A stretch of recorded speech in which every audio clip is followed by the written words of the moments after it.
King Henry VIII is a name synonymous with power, ambition, and of course, wives.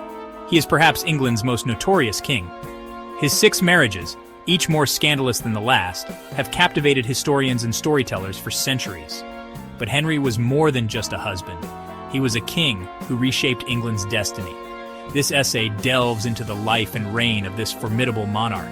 We'll explore his tumultuous relationships, his pivotal role in the English Reformation, and his lasting impact on England. His story is a tapestry woven with political intrigue, religious upheaval, and personal drama. Henry's reign was a turning point in English history, marking a definitive break from the Roman Catholic Church and the establishment of the Church of England. He was a king of contradictions, a devout Catholic who broke with the papacy, a loving husband who condemned his wives, a ruthless tyrant with a passion for music and art. Born in 1491, Henry was the second son of King Henry VII and Elizabeth of York. Initially, he wasn't destined for the throne. His elder brother Arthur was the heir apparent. As a result, Henry's upbringing differed significantly from what one might expect for a future king. While Arthur was groomed for kingship, Henry received an education primarily focused on religious matters. He was a bright student, fluent in several languages, and deeply interested in theology and music. He was a devout Catholic, a faith instilled in him from a young age. Little did he know that this faith would be tested in ways he could never have imagined. Henry was a handsome and athletic young man, skilled in hunting, jousting, and dancing. He was also known for his charm and charisma. However, beneath this affable exterior lurked a stubborn will and a fiery temper, traits that would become increasingly prominent as he grew older. In 1502, Prince Arthur died unexpectedly, leaving the throne to the 11-year-old Henry. The young prince was suddenly thrust into the spotlight, his destiny irrevocably altered. Gone were the days of scholarly pursuits and religious contemplation. He was now heir to one of the most powerful thrones in Europe. Henry, who had been groomed for a life in the church, now found himself at the center of political intrigue and royal responsibilities. His education, which had focused on theology and the arts, had to quickly pivot to matters of statecraft, diplomacy, and military strategy. The court, once a place of learning and culture for young Henry, transformed into a stage where every move was scrutinized and every decision had far-reaching consequences. The weight of the crown was heavy, and the young prince had to grow up fast. His father, Henry VII, was a shrewd and calculating king who had spent years consolidating his power after the Wars of the Roses. The elder Henry was determined to secure the Tudor dynasty, and so he quickly arranged for Henry to marry Arthur's widow, Catherine of Aragon. Catherine was the daughter of King Ferdinand and Queen Isabella of Spain, making her a valuable political ally. The marriage required a special dispensation from the Pope because Catherine had been briefly married to Arthur. Despite some initial hesitation, the Pope granted the dispensation, and Henry and Catherine were married in 1509 when he ascended to the throne. The union with Catherine was not just a personal matter, but a strategic alliance that strengthened England's position in Europe. Henry's father had meticulously planned this marriage to ensure that the Tudor lineage would continue unchallenged, and that England would have a powerful ally in Spain. The young Henry, now King Henry VIII, had to navigate the complex web of European politics, balancing alliances and rivalries. His father's legacy was one of cautious consolidation, but Henry VIII had a different vision for his reign. He was ambitious, charismatic, and eager to leave his mark on history. The Tudor dynasty, with its emblem of the rose, symbolized a new era for England. Henry VIII's reign would be marked by significant changes, both domestically and internationally. He was determined to be a king who was remembered not just for his lineage, but for his achievements and reforms. The marriage to Catherine of Aragon was the first of many significant events in Henry's life. It set the stage for his future actions and decisions, many of which would have profound implications for England and the wider world. Catherine, a devout Catholic and a strong-willed woman, played a crucial role in Henry's early reign. She was not just a queen, but a partner in governance, offering counsel and support. Their marriage, however, would face numerous challenges, both personal and political. As Henry VIII grew into his role as king, he began to assert his authority more forcefully. He was determined to be a monarch who was not overshadowed by his father's legacy. His ambitions, would lead him to make bold and sometimes controversial decisions that would shape the course of English history. The Pope's dispensation for Henry's marriage to Catherine was just the beginning of Henry's complex relationship with the Catholic Church. His desire for a male heir and his subsequent marriages would eventually lead to a monumental break with Rome and the establishment of the Church of England. Henry's reign was a period of significant transformation. The young prince, who had once been destined for a quiet life of religious study, became one of the most famous and influential kings in English history. His story is a testament to the unpredictable nature of destiny and the enduring impact of leadership.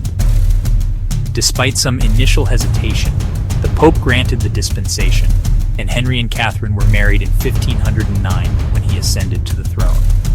This marriage, though initially seen as a strong political alliance, would eventually become a source of great personal and political turmoil for Henry. The union with Catherine was not just a personal matter, but a strategic alliance that strengthened England's position in Europe. Henry's father had meticulously planned this marriage to ensure that the Tudor lineage would continue unchallenged, and that England would have a powerful ally in Spain. The young Henry, now King Henry VIII, had to navigate the complex web of European politics, balancing alliances and rivalries. His father's legacy was one of cautious consolidation, but Henry VIII had a different vision for his reign. He was ambitious, charismatic, and eager to leave his mark on history. Section 4. Catherine of Aragon, a queen cast aside. Catherine of Aragon, a devout Catholic and a woman of great dignity and strength, was initially well loved by the English people. Born in 1485, she was the youngest daughter of the powerful Catholic monarchs, Ferdinand II of Aragon and Isabella II of Castile. Her upbringing was steeped in the values of the Catholic faith, and she was well educated, fluent in Latin, and knowledgeable in various subjects, including philosophy and theology. Her marriage to Henry VIII was seen as a strong political alliance between England and Spain, two of the most powerful nations in Europe at the time. She and Henry seemed to have a happy marriage in the early years. They shared common interests, and Henry admired her intelligence and strong will. Catherine was not just a queen, but also a trusted advisor to Henry, often involved in political and diplomatic matters. Their union was celebrated, and Catherine's coronation was a grand affair, symbolizing the hope and prosperity that their marriage promised to bring to England. However, their relationship was plagued by tragedy. Despite their initial happiness, the couple faced immense personal grief. Catherine's numerous pregnancies ended in heartbreak, with many miscarriages and stillbirths. The loss of their children took a toll on their marriage, and the pressure to produce a male heir became a constant source of tension. Catherine suffered multiple miscarriages and stillbirths, and only one of their children, a daughter named Mary, survived infancy. Mary would later become known as Mary Ferd of England, or Bloody Mary, for her persecution of Protestants. The survival of only one child, and a female at that, was a significant disappointment to Henry, who was desperate for a male heir to secure the Tudor dynasty. Henry desperately needed a male heir to secure the Tudor dynasty and prevent another civil war like the Wars of the Roses. The memory of the bloody conflict that had torn England apart was still fresh, and Henry was determined to avoid a similar fate. The lack of a male heir not only threatened the stability of the kingdom, but also Henry's legacy and the future of the Tudor line. As the years passed and Catherine failed to produce a son, Henry became increasingly anxious. His desperation grew, and he began to distance himself from Catherine. The once loving relationship turned cold, and Henry's frustration was evident to all at court. He started to seek solace elsewhere, and his wandering eye eventually fell upon Anne Boleyn, a lady-in-waiting to Queen Catherine. He began to question the legitimacy of his marriage to his brother's widow, wondering if it had incurred God's wrath. This doubt was not just a personal crisis, but also a theological one. Henry turned to the Bible and found a passage in Leviticus that seemed to suggest that his marriage to Catherine was cursed because she had been his brother's wife. This interpretation gave Henry the justification he needed to seek an annulment. His doubts were fueled by his advisors, some of whom saw an opportunity to weaken Catherine's powerful Spanish family. The political landscape of Europe was shifting, and many at the English court believed that distancing England from Spain would be advantageous. These advisors, including the influential Cardinal Thomas Wolsey, played on Henry's fears and ambitions, encouraging him to pursue an annulment. One such advisor, Cardinal Thomas Wolsey, suggested that Henry seek an annulment from the Pope. Wolsey, who was also the Lord Chancellor, had significant influence and believed that he could secure the Pope's approval. He assured Henry that an annulment was possible and that it would solve all his problems, both personal and political. Thus began a long and arduous process that would ultimately lead to England's break from the Roman Catholic Church. The Pope's refusal to grant the annulment set off a chain of events that changed the course of English history. Henry's determination to marry Anne Boleyn and secure a male heir led to the English Reformation, the establishment of the Church of England, and a profound transformation of the religious and political landscape of the nation. Section 5. Anne Boleyn, all for a son. While Henry was desperately seeking an annulment from Catherine, he became enamored by one of her ladies-in-waiting, Anne Boleyn. Anne was not just any lady-in-waiting, she was a woman of remarkable charm and intelligence. Her presence at court was like a breath of fresh air for Henry, who had grown weary of his marriage to Catherine of Aragon. Anne's wit and vivacity captivated him, and he found himself increasingly drawn to her. Anne was unlike any woman Henry had ever met. She was not only beautiful, but also possessed a keen intellect and a sharp tongue. Her ability to engage in lively conversation and her refusal to be subservient made her stand out in a court where women were often expected to be seen and not heard. She was intelligent, witty, and fiercely independent. Anne's education had been exceptional for a woman of her time, and she was well versed in the arts, literature, and politics. Her independence and confidence were qualities that Henry found irresistible, and he was determined to make her his own. She was also a Protestant sympathizer, which would have a profound impact on Henry's religious views.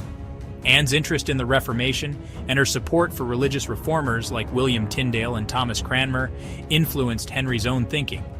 Her beliefs would eventually play a crucial role in the establishment of the Church of England. Anne refused to be just another royal mistress. She was determined to secure her position and ensure that she would not be cast aside like so many others before her. Anne's refusal to become Henry's mistress only made him more determined to win her over. She knew that Henry was obsessed with having a son, and she used this to her advantage. Anne understood that Henry's desire for a male heir was his greatest weakness, and she skillfully played on this to secure her own future. She made it clear that she would only marry him if he made her his queen. She made it clear that she would only marry him if he made her his queen. This bold stance put Henry in a difficult position. He was already married to Catherine of Aragon, and the Pope was reluctant to grant him an annulment. However, Henry's desire for Anne and his desperation for a male heir drove him to take drastic measures. This put Henry in a difficult position. He was torn between his duty to his wife and his kingdom, and his overwhelming desire for Anne. The situation was further complicated by the fact that Catherine was a beloved queen and a devout Catholic, making the prospect of an annulment even more challenging. He was already married, and the Pope was reluctant to grant him an annulment. The Pope's refusal to annul Henry's marriage to Catherine led to a prolonged and bitter struggle between the English crown and the papacy. Henry's frustration grew as he realized that his hopes of marrying Anne and securing a male heir were slipping away. However, Henry was determined to have Anne. His determination knew no bounds, and he was willing to go to great lengths to achieve his goal. Henry's advisors, including Thomas Cromwell and Thomas Cranmer, began to explore alternative solutions to the problem of his marriage. He broke with the Catholic Church, declared himself supreme head of the Church of England, and finally got his annulment. This momentous decision marked the beginning of the English Reformation and had far-reaching consequences for the country. By breaking away from the authority of the Pope, Henry was able to marry Anne and pursue his quest for a male heir. In 1533, he married Anne in a secret ceremony. The marriage was a turning point in English history, as it solidified Henry's break from the Catholic Church and set the stage for the religious and political upheavals that would follow. The break from Rome was a momentous event in English history, with far-reaching consequences that continue to this day. It not only changed the religious landscape of England, but also had a profound impact on the monarchy, the nobility, and the common people. The legacy of Henry and Anne's union is still felt in the modern world, as the Church of England remains a central institution in British life.